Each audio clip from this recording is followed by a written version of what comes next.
So I was worried this is going to be a really boring video series, but this is actually pretty intense, trying to get this thing to be what it needs to be. So here we are, we're about 12 hours later, because last night we were doing it, 2 in the morning. And so here we are. So this 3.649, that was up to 3.652, which thank God the battery didn't shut off. But I mean, just again, recently. And so I was running originally 0.3 amps, then I took it down to 0.2 amps, then I took it down to 150 amps when I saw that it was approaching the, when it had hit the 652 mark. Actually, it was the 650 mark it had hit. And so I took it down to 150, like 0.15. Now it's at 0.135 because even the 0.15 on the amps was not keeping it in check. It kept rising. So I was like, well, shit, I got to get this thing under control. And not only did I do that, but I also lowered the voltage because, so we're at 14.06. So the voltage is still slightly higher than what the overall battery voltage is. So let me show you, if you add all those numbers together, you get the overall battery voltage, which is shown to you on the home. And the overall battery voltage is 13.96. So basically I'm keeping pressure on the battery, if you will, flow of amperage is going in, even though it says 0 there. You can see here at the bottom, it says that there's 1.8 flowing in, okay? So that's good. And so the goal right now is I'm just trying to get this thing into check. I went ahead and sent an email to voltgo. Clark, meanwhile, says, who's the battery genius, he says that, 10% isn't out of the question, and, give it a few days. So this can take days, guys. But the key is you've got to figure out the equilibrium point. And Clark gives great advice when he says 0.150 is probably the number in his video. However, like I said right now, I'm not, okay, there it just dropped to 4.7. The high bank dropped to 3.647. So that's a good thing. That's what I want to see. I want to see that continue to come down so that I can then take the voltage up a little bit more. So that's what I'm going to do from here forward is I'm going to leave the I'm going to probably leave the current the same, and I'm going to start creeping the voltage back up, because ultimately the voltage, if you're going to get the battery to, like, let's just apply some simple common sense here. If you're going to get the battery to 14.6 volts total, well, the only way you're going to get it up there is to have eventually 14.6 volts flowing out of the power supply. Okay, it's the only way it's going to get up there. So, and the only way that we're going to get this thing balanced is to continue to creep towards that ceiling. So, anyhow, it's just a little bit of a learning curve on this whole thing, and I think I'm doing pretty decent. I haven't hit the max ceiling yet, come real close. I've bounced off it a few times. Like the stock market, when it's met a trend line, I've adjusted things on the fly.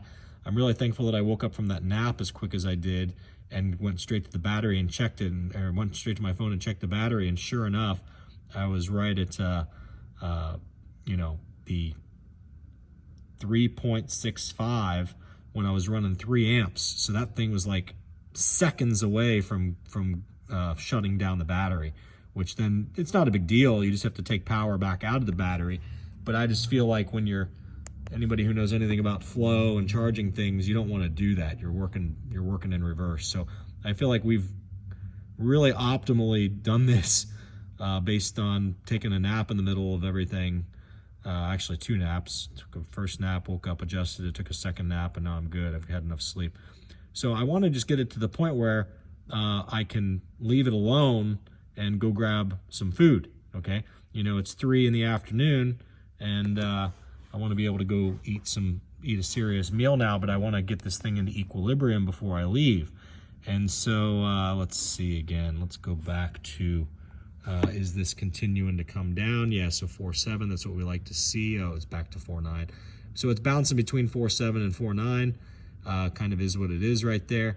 So maybe what I want to do is, I don't know, for right now I want to keep the voltage down and try to get these other banks up, because even though the total voltage is 13.94 in the battery right now, these little guys that are low, especially that 3.358, we're definitely above the voltage for him. So one of the big concerns is FedEx did not originally deliver this on the first day. They made up some BS excuse. The FedEx truck pulled up to the house, and I wasn't there, and the person who was home at the time saw the truck and didn't run out and wave or anything, which is understandable. I'm not faulting them, but they didn't go out and flag the truck down. And then the truck took back off, and this was like the days before Christmas. And then sure enough, FedEx sat on the battery until the days after Christmas it finally got delivered. So with all that said, this thing's extremely heavy. It's extremely heavy. I mean, it's like, I don't know what it weighs exactly. I wouldn't be surprised if it weighs 80 pounds, at least 60, but I mean, it's probably weighs 80 pounds. It's a heavy guy. But anyway, let's see if there's anything on here about what it weighs.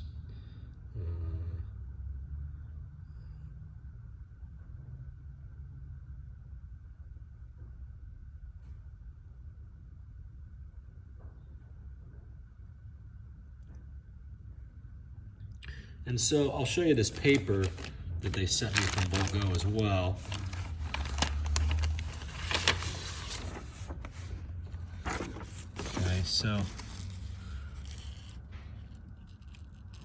Okay, so they sent this stuff, and I'm kind of keeping the serial number out of it. So test date was back on November 1st, if I'm reading that right. Okay, it's foreign dates. They do things different. It's 23/1/11. I think it's November 1st. But anyway, here's the spec sheet from voltgo. I mean, it's a good company, don't get me wrong. As Clark says, the real super expensive ones like Battleborn and stuff, they supposedly do all the balancing up front. Let me set this down for a second. So with this company, we just have to understand that part of the reason why you're getting this awesome case and everything is because and it's it's a good battery, is because you have to do the final step of balancing. You are the quality control. So this little unit here is like $55 or something along those lines, and they make another one. It's got a big brother that runs up to, I forget if it's like 80 volts or something like that. But that's useless for us. We don't need the volts. We need the higher amps. So this one being only 30 volts goes up to 10 amps, whereas the higher volt one goes up to 5 amps. So this actually works better in a weird way for our cause of what we're up to here. So anyhow, it's all working well, and let's do another check here real quick, and then we will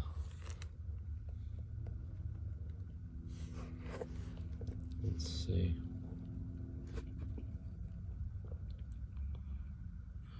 So what it does is it logs you out whenever the phone goes black.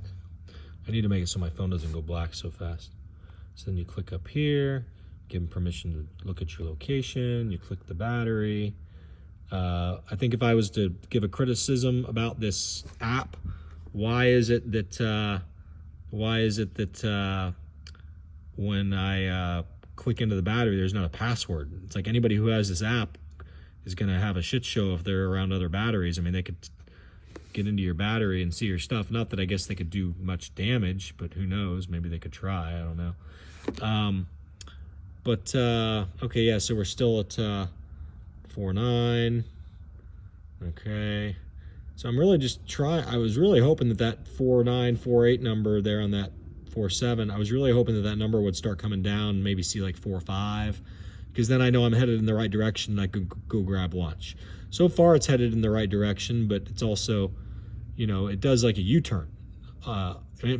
Just the way that things work, as the battery charges up, then that one's the first one to rise again, and so it does a U-turn and starts to rise again. It's like the stock market.